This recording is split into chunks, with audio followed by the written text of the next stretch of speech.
திரைப்படம் ஊமை குயில், பாடகர் எஸ்பிபி அண்ட் சித்ரா, இசை சந்திரபோஸ்.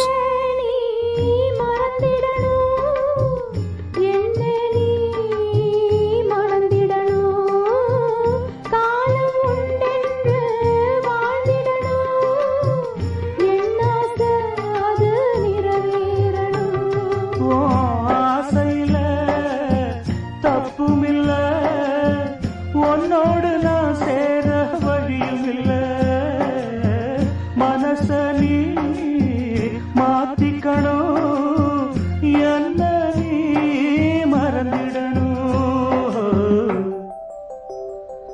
என் ராசாத்தி நீ வாழணும், அதை என்னாடும்